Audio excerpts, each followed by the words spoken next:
जिंदगी तो आपके सामने ऐसे पेश करती है जैसे हम भोजन करने जाते हैं ना। तो आजकल भोजन में क्या होता है कि बहुत सारे रख दिए जाते हैं पकवान की, जो तुमको पसंद हो वो ले लो। तो अपना अपना चुनाव है।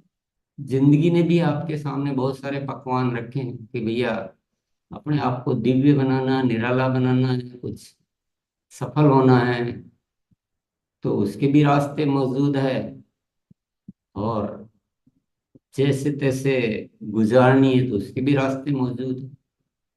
आरसीएम भी ऐसी अस्तित्व द्वारा दिया गया एक अद्भुत तो है,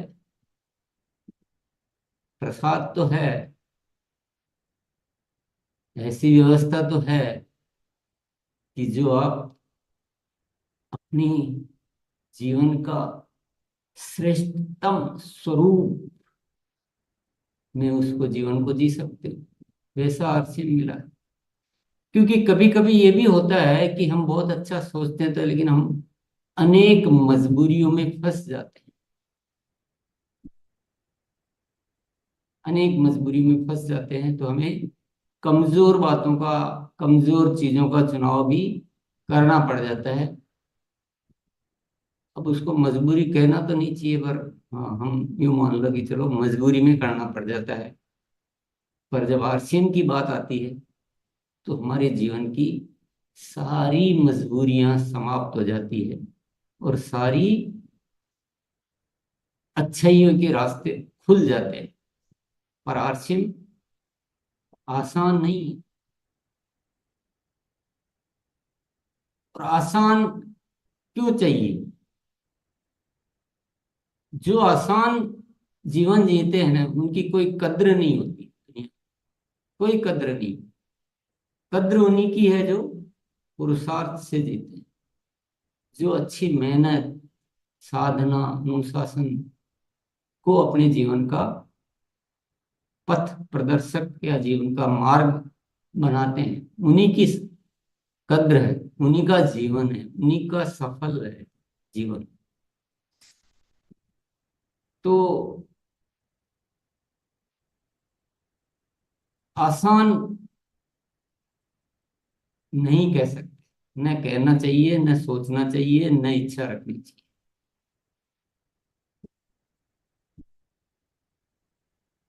जो आसानी से मिलेगा वो अच्छा नहीं हो सकता, वो हो ही नहीं सकता।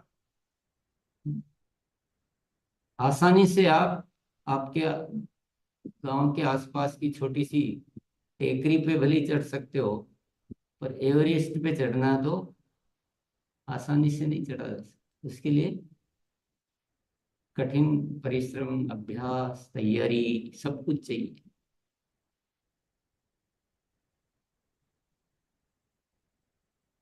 तो तैयारी हो तो जीत भी मिलती है। आज की सारी बात का सारांश ये है कि अगर हम अपने आप को पूर्णतया तैयार कर ले, कमजोर बातों का प्रभाव नहीं होने दे अपने अंदर, क्योंकि दुनिया में तो कमजोर बातें भरी पड़ी है। इतनी कठिन और इतनी बात कोई नहीं करेगा।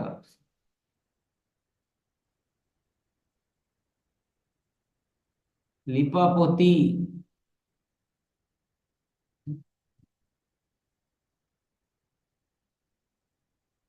कमजोर बातें तो भरी पड़ी है, उल्टी सीधी बातें भरी पड़ी है, पापाचार भरा पड़ा है, धोखाधड़ी भरी पड़ी है, गलत रास्तों बताने वाले, गलत रास्ते पे चलने वाले खूब है। लेकिन हमें अपना मार्ग तय करना पड़ेगा, उस दलदल से बचना पड़ेगा। अगर हम उन सारी चीजों के प्रभाव में आते रहेंगे तो हम जीत का मार्ग नहीं अपना सकते।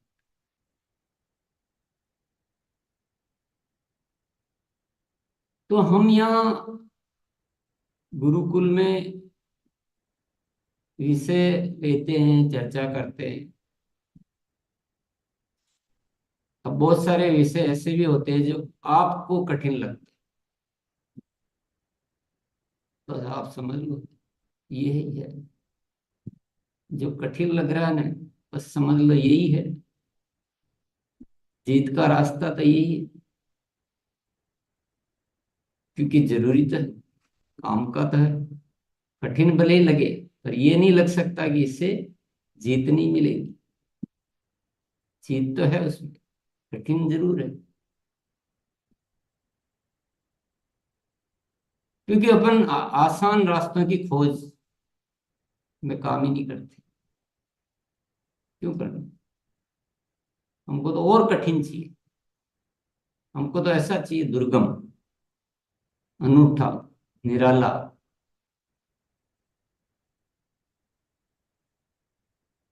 इन बदलावों को, अब मैं आ जाता हूँ सही जगह।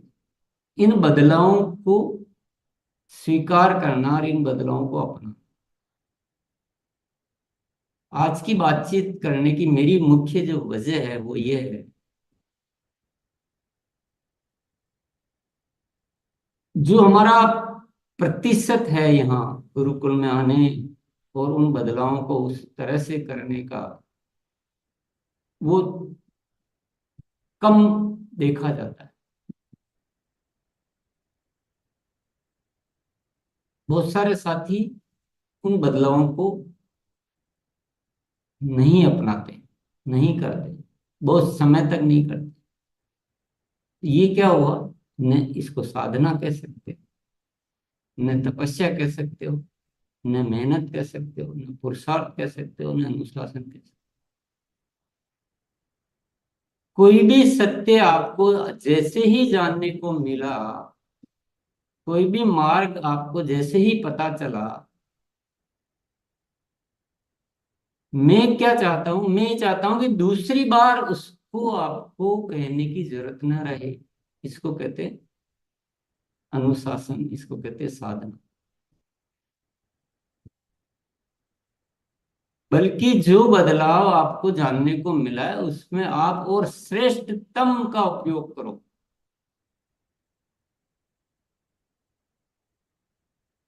बदलाव तो जानने को मिल गया, फिर इंतजार किसका? फिर किसका इंतजार? बोलिए। कौन सी चीज है जो आपका वो बदलाव नहीं होने का कारण बन रही? चलो ये समझ, वो कौन सी चीज है उसको जानना, समझना और दूर करना बहुत जरूरी है।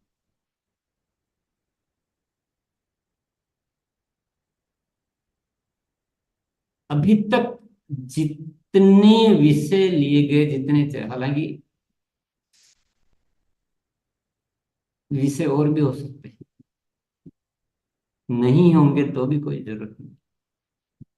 एक बार इतना करेंगे तो बहुत है।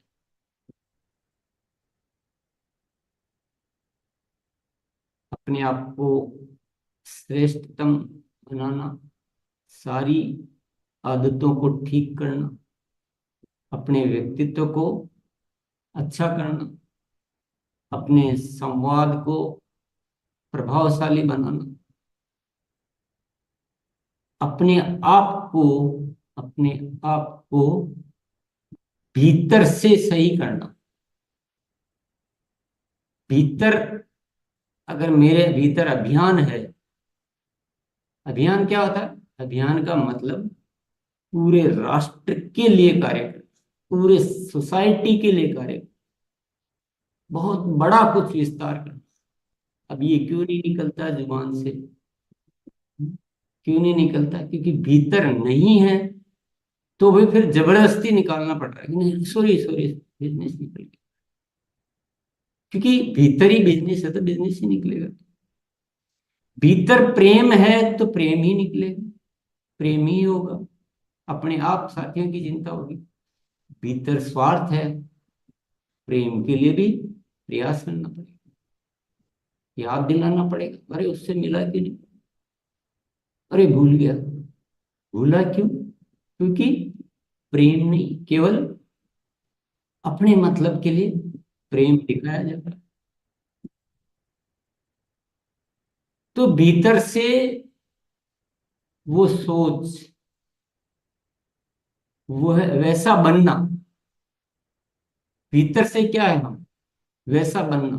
फिर आपकी चीजें अपने आप बदलने लगी। तो बड़ा मुश्किल कार्य है ये दुनिया का सबसे कठिनतम टास्क, कि हम भीतर से वैसे बने। कि भीतर तो इतनी लूट सोट स्वार्थ भरा पड़ा है। इतने स्वार्थी हो गई है दुनिया, इतनी स्वार्थी हो गई है कि कहने में भले ही कुछ भी कह दो, लेकिन विचार तो दिख रहे हैं, कृत्य दिख रहे हैं। अगर हम अपने साथियों को भूल जाते हैं, तो आपका कृत्य दिख रहा है ना कि प्रेम नहीं है।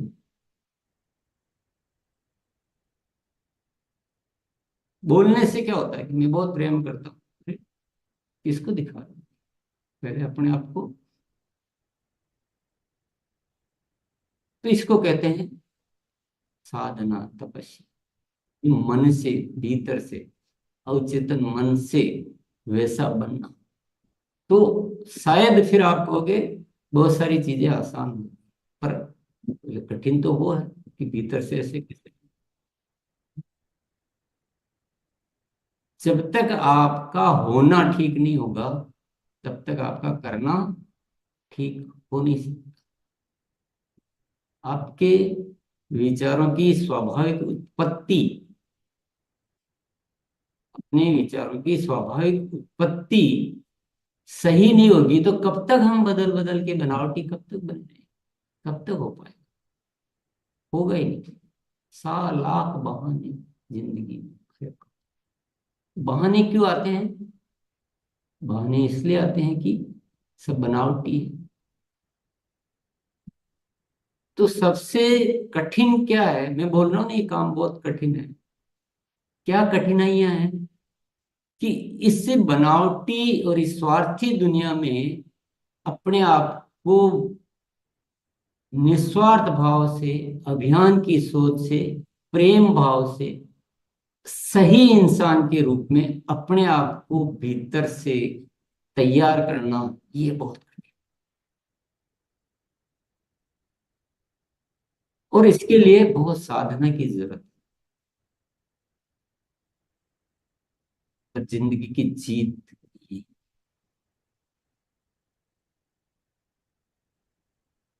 कठिन क्या है? कठिन ये है कि बहुत सारी कमजोर आदतों का बोलबाला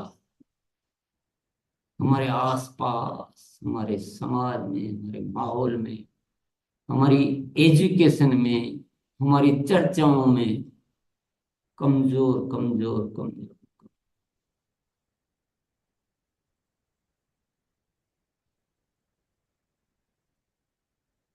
एक छोटा सा उदाहरण या घटना याद आ जाती है। जब हम छोटे बच्चे थे तो स्कूल जाना थोड़ा सा कम पसंद था, क्योंकि अभी आजकल तो क्या है, आजकल अलग सिस्टम हो गया। आजकल 2 साल के बच्चे को स्कूल भेजना शुरू कर देते, तो उसको ये दिमाग ही नहीं चलता कि नहीं भी जाना चाहिए, क्योंकि उसको उस समय कुछ समझ नहीं होती, तभी से स्कूल भेजना शुरू कर। तो अभी वो नया समाधान निकाला है पेरेंट्स ने। पर जब हम पढ़ते थे तो हम 5 साल तक तो स्कूल जाना ही नहीं था। वो कोई सिस्टम ही नहीं था कि 5 साल पहले कोई स्कूल भी जाना होता है।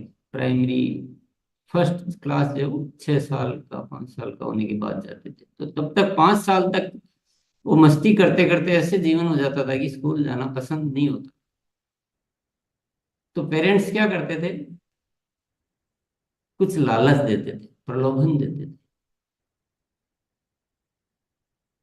कि बच्चा स्कूल जाके आओगे तो तुमको वो मीठी मीठी टॉफी देंगे, कि ये करेंगे कि तुम्हारे लिए ये चीज लाएंगे, तुम्हारे को ये दिलाएंगे, ऐसा कुछ प्रलोभन देते थे।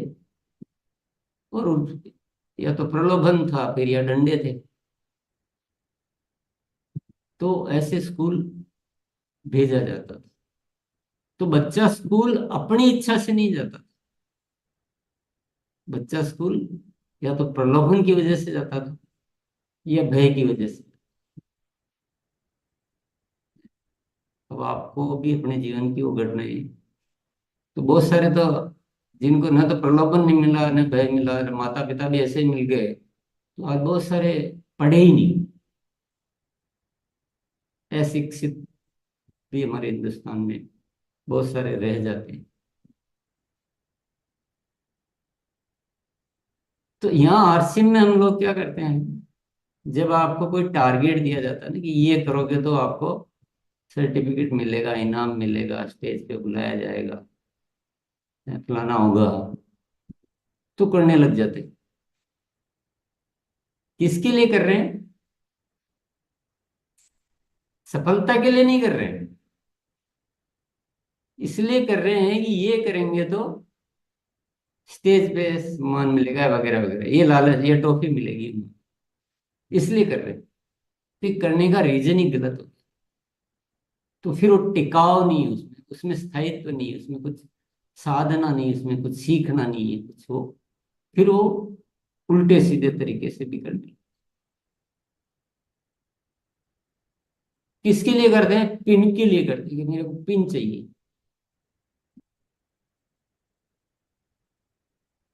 ये नहीं चाहिए कि लाखों लोगों की जिंदगी बनानी है, ग्रोथ करनी है, बड़ा बनना है, सफल होना है, वो नहीं उद्देश्य। क्या है? पिन चाहिए। अब वो पिन के चक्कर में अब क्या क्या होता है, वो मैं यहाँ टॉपिक छेड़ना ही नहीं चाहता। तो क्या है कि हमारे रीजन जो है ना, करने के रीजन कमजोर है। इसलिए एक बार मैंने नारा देने की कोशिश की कि मैं मालिक हूं। मालिक के लिए करो, मालिक की जैसे करो। मेरा है सब कुछ, मेरी जिम्मेदारी है। कई बार हम यहाँ चर्चा करते हैं कि ऐसा सोचो कि आज से मैंने ही शुरू किया, मुझे ही चला, इसलिए करो। क्योंकि हम तो किसी पिन के लिए नहीं करते, एक रीजन है, पीछे एक कारण है जो अच्छा कारण, वो सबका होना चाहिए। हम सबका एक ही कारण।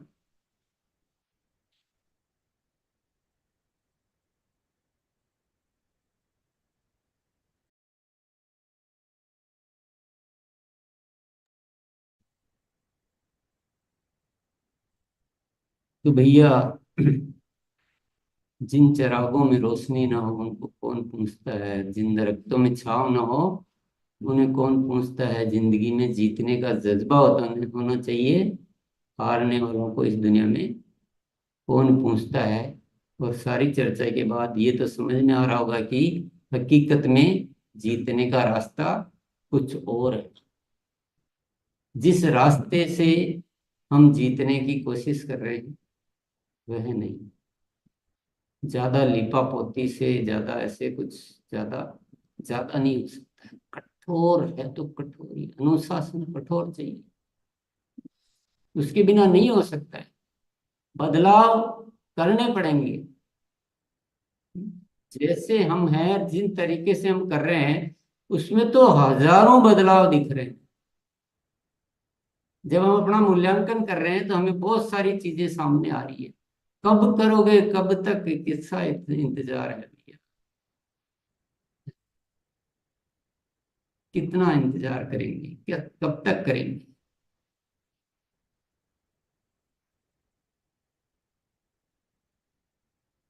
तो निष्कर्ष यही है, सारे बदलावों को प्राप्त करो, मतलब मिल तो रहे हैं उनको, भले ही वो कठिन लग रहा है, कठिन लग रहा है समझ लो, बढ़िया, यही ये भी पैमाना है।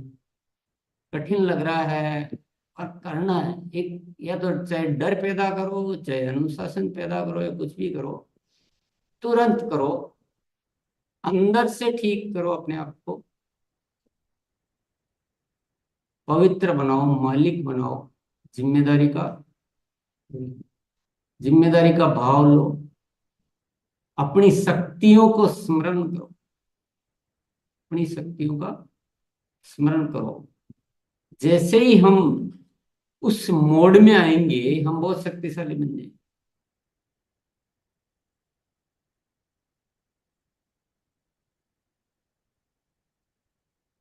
दुनिया में सच्चाई ही चलेगी तो वास्तविक से अंदर से वैसा होना पड़ेगा। ये कठोर परीक्षा है, बहुत कठिन परीक्षा। इस लोभी दुनिया में अपने आप को सही बनाए रखना ये कोई मामूली काम नहीं है। शब्दों में कोई कह दो अलग बात है, भीतर से वैसा होना और वैसा जीना, वैसा बनना मामूली काम तो नहीं है। जीत तो उसी की। तो ये सब बातों को हम अच्छे से अपनाते हुए हरा सोना बनेंगे, हरा हीरा बनेंगे और शक्तिशाली बनेंगे। अपने आप को बहुत गति से बदलेंगे, गति से अपने लिए बदलेंगे। औरों से, औरों की कमजोरियों को नहीं पकड़ेंगे, बल्कि सर्वश्रेष्ठ बनने का निश्चय करेंगे।